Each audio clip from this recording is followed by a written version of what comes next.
Bonjour chers amis. Alors voilà, j'ai choisi de faire cette petite vidéo pour donner quelques informations concernant l'astrologie.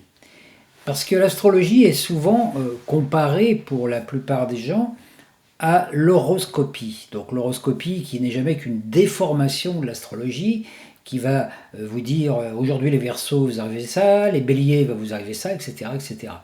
Tout ça, c'est un petit peu voilà le côté profane. L'astrologie n'est pas une science proprement dit divinatoire.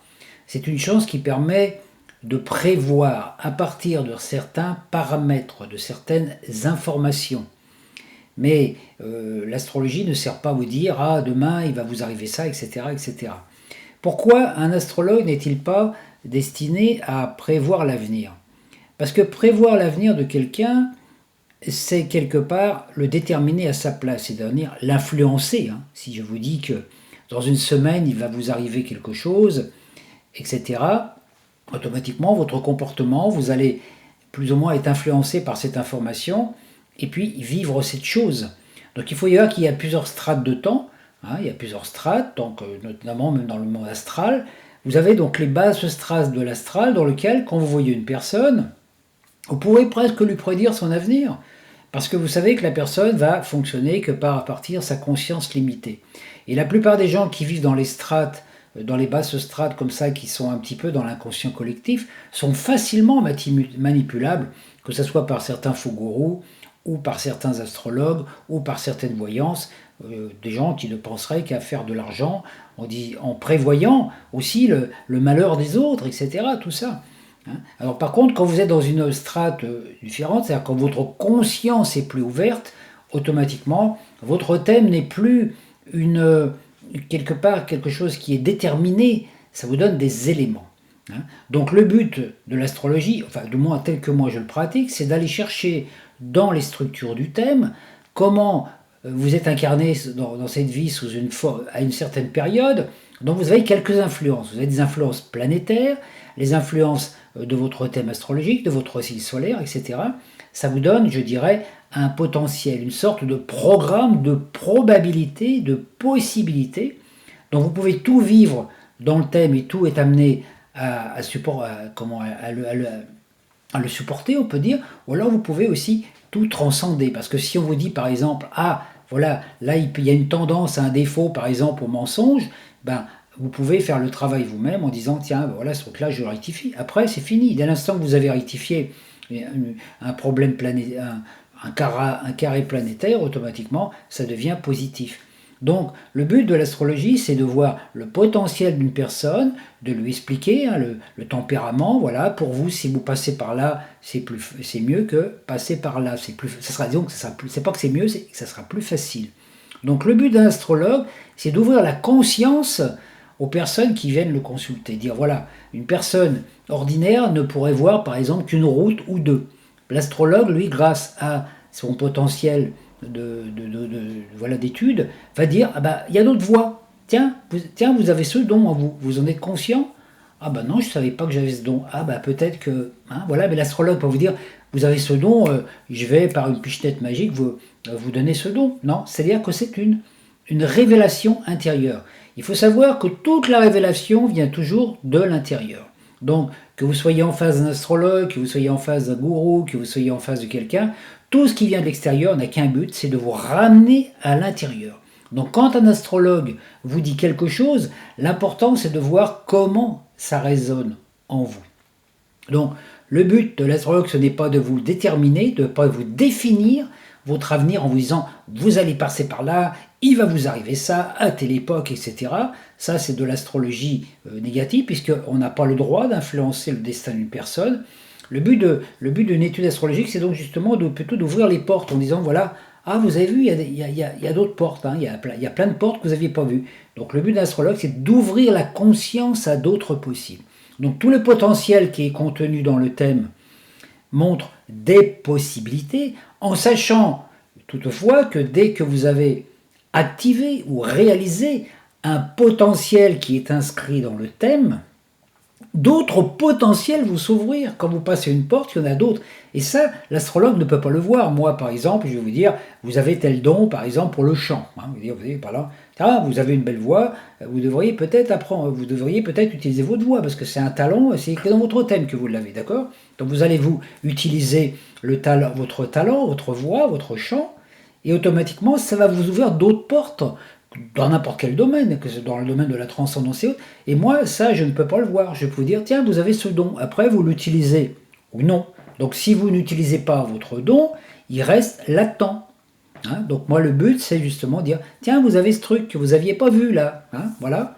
Et après, donc, dès l'instant qu'une personne active ou met en pratique les potentialités, les possibles qui sont révélés dans le thème, automatiquement, il y a d'autres possibles qui vont amener à d'autres possibles. Donc après, voilà. Donc en fait, l'astrologue, moi en tant qu'astrologue, je sais qu'une chose, je suis un peu un allumeur de réverbère, comme si, voilà, vous étiez, comme si, voilà, vous marchez là dans la nuit, puis vous voyez pas les chemins, moi j'arrive, j'allume les ampoules, puis à ce coup vous voyez, oh j'avais pas vu, il y a un chemin là, oh j'avais pas vu, il y a un chemin là, ah tiens, ce chemin là, il est pas mal non plus.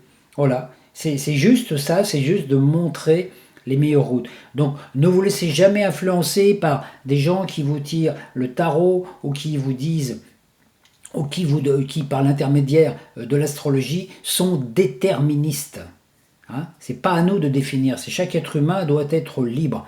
Moi j'utilise aussi le tarot, parce que le tarot est aussi une mémoire, il est aussi un support de, on veut dire pour voir un petit peu plus clair certaines choses, mais quand vous tirez une carte de tarot, c'est même pas la carte en elle-même qui vous dit tiens je suis l'ermite, tatati tatata. Vous tirez une carte de tarot et vous allez la regarder et regarder qu'est-ce qu'elle vous résonne à l'intérieur cette carte. Qu'est-ce que ça vous réveille comme intuition, comme sensation. Et c'est ça la vérité. C'est pas autre chose. Moi, à un moment, j'avais fait ça dans des consultations où quand les gens venaient me voir, je leur mettais une carte de tarot dedans et j'interprétais rien, je les laissais faire. Tiens, je vous mets la carte de la mort sur la table. Ah, ça fait quoi? Qu'est-ce que vous ressentez face à cette carte? Et c'est ça la vérité. Parce que la vérité, c'est ce que vous ressentez. C'est pas ce que je dis, ou c'est pas ce que quelqu'un va vous dire. La vérité, c'est ce que vous ressentez intérieurement par rapport à une chose. Donc c'est intéressant de voir que quand vous rencontrez des personnes qui vous disent « Ah, je vais te prévenir ton avenir, ah, je vais te prévoir ceci, cela, etc. » Voilà, il y a des probabilités que ça soit totalement faux. Alors il faut voir aussi au niveau des prédictions astrologiques du collectif. On voit certains astrologues qui travaillent au niveau du climat. Avec l'astrologie, on peut déterminer un climat. Avec l'astrologie, on peut déterminer aussi, quand on construit un immeuble et puis qu'on a la date exacte, on peut percevoir, voilà, l'immeuble, l'avenir de l'immeuble. Moi, à un moment, j'ai fait de l'astrologie aussi pour des entreprises où des gens me demandaient, voilà, quand ils créent une entreprise, et puis c'est vrai que quand je faisais la révolution solaire, je voyais, oh là, cette année, ça va pas être terrible, tu vas friser la faillite, etc. Et ça se passait. Pourquoi? Parce que là, on est dans on est par rapport à des choses inertes, on peut dire, une société, un immeuble. Mais par rapport à un humain, c'est complètement différent. Alors par rapport aux conjonctions du collectif, par exemple, on peut regarder le thème du président Macron. On peut dire, ah, il va lui arriver ceci, il va lui arriver cela, ah, il va être destitué, ah, il va être promulgué, etc. etc. On peut sortir tout ce qu'on veut comme information. On a des fortes chances. Disons qu'on a peut-être 50% de chances de se tromper, 50% de chances de ne pas de dire des choses qui vont juste. Pourquoi? Parce que on ne tient pas compte de l'entité du président qui, lui, a son libre arbitre. Et qu'il y a des influences, il y a non seulement les influences de son entourage, les influences, les influences planétaires, mais les influences de tous les Français, les influences de plein de choses, de tout ce qui se passe en ce moment par rapport aussi au virus, etc. Et tout ça, ça va jouer. Donc on ne peut jamais être déterministe. C'est pour ça que moi, quand des fois on me demande « Ah, est-ce que tu peux nous faire une prévision pour la nouvelle lune ?» Je vais vous donner des prévisions au niveau du collectif. Mais en même temps, ça peut très bien ne pas se passer. Pourquoi? Parce que si on est toujours en train de regarder ce qui se passe demain ou ce qui va se passer demain, ah, quand est-ce qu'il va y avoir une nouvelle porte qui va s'ouvrir, on ne vit pas le présent ici maintenant. On est tendu vers il y a des gens qui disent ah, j'attends dans quelques jours, j'ai une bonne conjonction astrologique. c'est bien dommage d'être obligé d'attendre, parce que la notion de temps n'existe pas. C'est une invention, enfin, dans notre monde, nous, linéaire. Donc c'est l'important de voir que la seule chose qui existe, c'est le vécu, le ressenti, ici et maintenant. Et si aujourd'hui, vous vivez bien dans votre conscience lumineuse, éclairée, etc., malgré tout ce qui se passe autour de nous, malgré tout ce confinement, automatiquement, vous allez créer autre chose. Il est facile quelque part de définir un petit peu la trame de votre futur, hein, aussi bien pour vous même que pour les autres, en écoutant, en essayant de voir à quoi vous pensez. Ce sont nos pensées d'aujourd'hui qui tissent la trame de notre devenir. Donc une personne, quand vous rencontrez une personne, par exemple, qui n'est pas ouverte du tout au niveau spirituel et tout, et qui vous raconte sa vie, ses problèmes, oh là là, il va y avoir une crise économique, oh là là, je ne sais pas comment on va sortir de cette crise, il va y avoir, les banques vont faire faillite, tatati, tatata. La personne, elle est partie dans un schéma collectif qui lui a été, qui vient d'une information collective.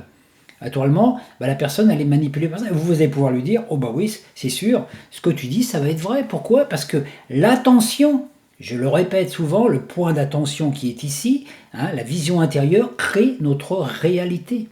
Donc, au lieu de s'occuper de demain, et puis de s'occuper d'hier aussi, oh là là, hier j'ai vécu des trucs difficiles. Mais on s'en fout d'hier, hier c'est parti. Chaque jour, tout est nouveau sous le soleil. Ce matin, voilà, vous avez le printemps, vous avez des fleurs qui sont sorties dans votre jardin, ils n'étaient pas hier. Et puis dans 3 jours, elles y seront peut-être plus. Donc l'important, c'est de vivre totalement dans le présent, dans l'attention. Ce à quoi nous pensons dans l'instant va définir notre demain. On est en train de construire notre futur qui est une autre dimension de nous-mêmes à partir de l'instant présent. Donc, vous voyez, donc le but d'un astrologue, ou d'une personne qui tire les cartes, c'est d'aider les personnes d'anticiper le meilleur futur, à dire attention à ce que vous pensez. Si vous pensez, par exemple, si vous pensez que ce virus a une possibilité de modifier votre vie, que vous pouvez l'attraper, attention, vous entrez dans un plan de résonance vibratoire. Parce que tout, le mental est un outil de décodage, mais ce qui est important, c'est la vibration. Chaque chose qui existe est dans un plan vibratoire. Donc par exemple, ce virus, il vibre à une certaine fréquence. Si vous êtes dans une fréquence supérieure, il ne vous touchera pas. C'est exactement ça. Donc il faut faire attention parce que nos mots, l'air que nous respirons est complètement imprégné des mots que nous prononçons. Et quand on voit tous les mots qui sont prononcés actuellement sur la Terre par rapport à ce virus, on peut se poser des questions. Est-ce que l'air qu'on respire tous les jours n'est pas pollué par ces informations? Parce que si l'eau que l'on boit est aussi imprégnée de mémoire, des mémoires de tout par où elle est passée, de tous ceux qui l'ont touché, aussi comme les aliments sont imprégnés des intentions des gens qui ont touché ces aliments, l'air est pollué. Donc nous, attention, la pollution physique vient par la pollution psychique. Et on sait que les virus sont transmis par l'intermédiaire justement de l'air. Donc arrêtons de polluer notre mental avec des mauvaises informations. Donc vous voyez, actuellement, on est en train de prévoir, par rapport aux médias, on est en train de prévoir à l'avance qu'est-ce qui va se passer. Demain, il va y avoir encore davantage de morts, davantage de machin, et puis après, ça va être tel pays, etc., etc. On est en train de se faire un truc, on est en train de se faire un film. Et en fait, on est en train de se projeter, on est en train de projeter un mauvais futur, un mauvais scénario qui, normalement, n'aurait pas lieu d'être. C'est nous qui avons le pouvoir, soit de... Vous voyez, à chaque fois qu'on parle de ce virus, qu'on en parle et qu'on dit « ah oui, là, là, là », etc., on propage l'infection sur le plan psychique. Donc vous voyez, dès l'instant que vous allumez la télévision chez vous, toutes les informations qui sont en relation avec ce virus viennent polluer l'air que vous respirez dans votre salon en regardant les informations. Donc c'est important d'en prendre conscience. Alors vous voyez, donc c'est pour ça que la même chose, ne vous fiez jamais à des gens qui prédisent. Les prédictions sont toujours fausses. Même les prophéties, il y a des gens qui ont vu des prophéties, qui ont perçu des prophéties par rapport, par exemple, même Nostradamus a prévu des choses il y a très longtemps. Alors c'est vrai qu'il y en a certaines qui peuvent se manifester parce qu'elles sont déjà dans l'air du temps. C'est comme si Nostradamus avait capté l'ambiance psychique de l'humanité de notre époque. hein. Mais les prophéties ne sont que des concepts, que ne sont que des possibles. Il n'y a rien qui n'est défini à l'avance. L'univers nous a mis dans un univers de possibilités infinies, et c'est nous qui, par nos actions et par nos pensées, voilà, créons ça. Alors, si par exemple on nous prévoit une prophétie dans laquelle il va y avoir une apocalypse de la Terre, etc., hein, et puis que tous les êtres humains de la Terre pensent à ça, c'est sûr que la catastrophe arrivera. Mais pas parce qu'elle était prévue, c'est parce qu'on a donné foi à ce film. Hein, donc l'intention et l'attention sont les deux points clés. Et vous savez, vous avez ces points dans la tête. Hein. Vous avez le point d'attention qui est ici, hein, l'énergie du feu, le point d'attention qui est situé derrière, dans le cervelet, qui est l'énergie de la terre, et vous avez ici le ici avec l'air, maintenant avec l'eau. Et vous voyez, ça se croise. Et ici, vous avez quoi au milieu? Vous avez la porte d'entrée de la lumière. Quand la lumière elle rentre là, pouf, ça met cette croix en activité, et à partir de là, bah, c'est comme si vous allumez la télé. Donc l'important, c'est sur quel bouton vous appuyez. Hein. Donc c'est très important de ne jamais donner foi à ce qu'on vous dit à l'extérieur. Même tout ce que je dis, moi, sur Internet, tout ce que j'explique, je partage des informations, mais ne croyez pas à tout ce que je dis, ne prenez pas tout comme monnaie courante. Non, prenez l'information, ressentez-la et voyez-vous ce qu'elle vous fait intérieurement. C'est ce qu'elle vous apporte. Et si ça vous apporte du bien, bah, tant mieux, hein, quelque part. Et puis si vous n'êtes pas d'accord avec une information que je donne, parce que bah, c'est pas le truc, bah, tant pis, ça fait rien, vous laissez tomber. Hein, c'est là, c'est comme quand vous allez au marché, vous avez plein de fruits et de légumes, vous choisissez ceux qui vous correspondent. Hein. Ne jamais écouter non plus une personne qui vous dit « moi j'ai la vérité, ça s'est passé comme ceci, ça se passera comme cela ». Vous voyez, même des gens qui vous parlent des fois des constructions de l'univers, les plans subtils, la Genèse, on vous explique plein de choses. Moi j'ai expliqué des choses aussi. Hein. J'ai expliqué des choses par rapport à la Genèse, voilà, j'ai parlé un petit peu de l'Atlantide et tout dans des vidéos. Mais sachez que tout ce que je dis, c'est ce que j'ai capté moi par rapport à ma réalité, par rapport à mes encodages, par rapport à ma vérité à moi. Hein. Sachez que c'est une information, mais n'en faites pas une vérité. Ça s'est peut-être pas exactement passé comme je l'ai dit. C'est comme moi je l'ai reçu. Comme je l'ai reçu. Donc, je ne dis pas, moi c'est la vérité telle que j'ai, c'est le film que j'ai capté. Hein. Et regardez, quand vous regardez un film par exemple, vous pouvez avec 10 personnes, il y a des gens qui vont adorer le film, il y en a qui vont le détester, il y en a qui vont se lever au milieu du film et vont se mettre en colère, oh là là, qu'est-ce que c'est ces conneries, etc., etc. Pourtant, c'est le même film. Donc vous voyez, surtout, ne croyez, hein, je crois que c'est Bouddha qui a dit ça, ne croyez jamais à quelque chose qu'on vous dit de l'extérieur si vous n'avez pas vérifié par vous-même. Donc quand vous recevez une information, recevez-la de l'intérieur et puis voyez ce que ça peut faire, hein, ce que ça ressent. Bon, je sais qu'à une époque, quand je faisais de l'astrologie encore sur Clermont-Ferrand, j'ai une dame, je lui avais dit, bah, pour avoir des enfants, ça ne sera pas toujours facile parce que bon, il y avait des aspects dans le thème qui disaient, j'ai dit, ce ne sera pas très facile. Et en fait, j'aurais peut-être même pas le dire. Bah, la personne a entendu, vous n'aurez pas d'enfants. Et je l'ai revu quelques temps après, et puis voilà, on a discuté, et puis à un moment, je lui explique, j'ai dit non, mais j'ai dit, écoute, est-ce que je t'ai dit? Réécoute, parce qu'à cette époque-là, j'enregistrais tous les thèmes sur cassette. La personne a réécouté sa cassette, le passage, et dit, ouais, c'est vrai. Et c'est vrai. Et après, bah, quand elle réécoutait les cassettes que je lui avais fait, parce qu'il y avait 3 heures de cassette, elle s'apercevait que plein de choses qu'elle avait compris à l'époque, bah, maintenant, elle entendait presque l'inverse. Donc vous voyez, attention au mental, parce que le mental, il interprète tout.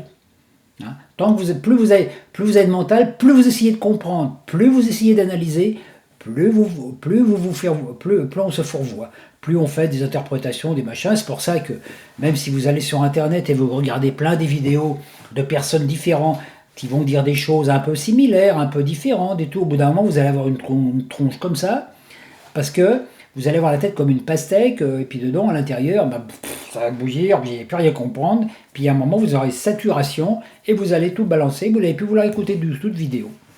Hein. La nourriture intellectuelle, c'est comme la nourriture physique, il ne faut pas se gaver non plus. hein. Donc l'important, c'est, vous voyez, moi quand je fais des thèmes, pour les gens qui ont leur thème, qui ont leur étude de thème, ben voilà, ne prenez pas, dans un thème, il y a à peu près une 20-25 pages à lire, n'essayez pas d'apprendre tout par cœur, lisez le thème et soulignez les passages qui vous touchent, et puis de temps en temps vous la lisez, vous dites, tiens, on m'a dit ça, est-ce que, voilà, comment je le ressens maintenant? C'est important, c'est ça le plus important. C'est pour ça qu'à la fin des thèmes, généralement, j'ai fait une petite synthèse, une demi-page. C'est-à-dire que je résume en une demi-page ce que j'ai expliqué en 30 pages. Donc l'important, c'est ce qui est à la fin, vous voyez. Donc, et encore, même dans ce qui est à la fin, c'est un scénario d'un possible, en disant, voilà, voilà, vous avez une porte qui s'ouvre là, mais hey, qu'est-ce qu'il y a derrière la porte? Moi, j'en sais rien. Moi, j'ai vu dans votre thème qu'il y avait une porte. Il dit, ouvrez la porte. Et puis, une fois que vous avez franchi la porte, waouh, il y a plein d'autres choses qui se passent. Voilà, je voulais donc faire un point là-dessus pour dire que l'astrologie n'est pas faite pour prévoir. Elle est faite pour donner des prévisions, hein, pas des prédictions, mais des prévisions. Voilà, et puis exactement, mais il faut tenir compte de vous, de votre cheminement, de tout ce qui se passe autour de vous. Hein, comme ça, voilà, vous n'aurez, n'ayez pas l'angoisse en disant, ah là là, Christian m'a dit ça, ou l'astrologue m'a dit ça, oh là là, qu'est-ce qui va m'arriver? Des fois, il y a des gens qui me demandent, ils me disent, oh là là, je sais que dans quelques années, on m'a annoncé un mauvais transit, etc. Vous voyez, c'est comme si, ouais, un mauvais transit, c'est marrant, hein. C'est comme si vous dites, ah bah demain matin, tu vas avoir des difficultés et ton transit intestinal va être perturbé parce que tu as un mauvais aspect de Saturne qui vient embêter ta Lune. Donc c'est-à-dire que tous les 28 ans, comme vous avez un transit de Saturne, tous les 28 ans, vous allez être constipé à la même époque. Vous voyez, donc voilà, c'est un petit peu ça. Hein. Ça me fait rire, moi, quand on parle de transit, vous voyez. Donc c'est surtout ce côté-là, dire, voilà, tout cool, vous voyez, être comme ça, dire, voir. Hein. Donc dès l'instant que vous vous mettez dans votre soi observateur, que vous observez le personnage que vous êtes, qui est l'acteur qui est en train de jouer sur la scène, hein, ben vous devenez le metteur en scène, vous regardez. Et dès l'instant que vous observez, vous êtes automatiquement en connexion avec votre soi, parce que ce n'est pas votre moi qui peut observer, puisque le moi, il est dans l'action. Vous ne pouvez pas vous observer en train de faire quelque chose. Donc s'il y a une partie de vous qui est en train d'observer ce que vous faites, c'est qu'il y a cette possibilité, c'est que déjà vous êtes en connexion avec un autre plan. Moi, quand j'ai fait des cours de théâtre, à des moments, il y a une personne qui était là, qui donnait des cours, et qui me regardait jouer, puis qui me dit, c'est marrant Christian, quand tu joues, on a l'impression que tu es à la fois en train de jouer, en train de te regarder jouer. Et c'est vrai. Et je sais que ça me posait des fois quelques problèmes, parce que quand j'étais trop dans le metteur en scène qui voyait celui qui jouait, je trouvais toujours que mon jeu était mauvais. Il dit, oh là là, t'as vu ce que tu es en train de faire, oh là là, putain, t'es pas terrible, là, etc. Oui, mais en même temps, c'est ça dans la vie. Passer du moi au soi, c'est passer de l'acteur au metteur en scène qui est observateur. Quand vous observez, alors quand quelqu'un vous donne une information, quelle qu'elle soit à l'extérieur, quel que soit qu'on vous dit, on vous donne quelque chose, ça va rentrer en vous, dans votre cœur, et là, dans votre cœur, qu'est-ce que ça va vous faire comme ressenti? Alors, si une personne vous dit une phrase ou quelque chose qui, à ce coup, va réveiller un malaise à l'intérieur, une blessure, hein, des fois peut-être un traumatisme d'enfance ou autre, bah, sachez que c'est parce qu'elle était là, la blessure. C'est pas lui qui a créé la blessure. Il a été que, poum, l'élément réflecteur. Hein. Les choses qu'on voit à l'extérieur sont là pour nous dire tout ce qu'on apprend de l'extérieur, même tout ce que vous apprenez dans les livres spirituels, les techniques et tout, c'est toujours pour aller dedans. Parce qu'une fois que vous avez reconnecté votre soi, c'est lui qui prend la maîtrise. Donc à partir du moment où une personne vous dit quelque chose, puis à ce coup, vous avez le truc, ça vous rappelle un souvenir d'enfance, votre père, votre mère qui vous a dit la même chose, bah, la personne, elle l'a fait peut-être sans faire exprès, simplement vous dire, t'as vu, t'as encore bobo là, ce truc c'est pas guéri. C'est le moment de le guérir, c'est le moment de le soigner. Donc vous rencontrez sans arrêt dans votre vie, plus vous rencontrez de gens qui vous blessent, c'est plus vous avez de blessures à soigner. Le jour où vous n'avez plus de blessures à soigner, il n'y a plus personne qui peut vous blesser. Donc voilà. Voilà, je voulais vous exprimer ça aujourd'hui, et puis voilà, il n'y a plus qu'à continuer. Allez, bonne journée à tous.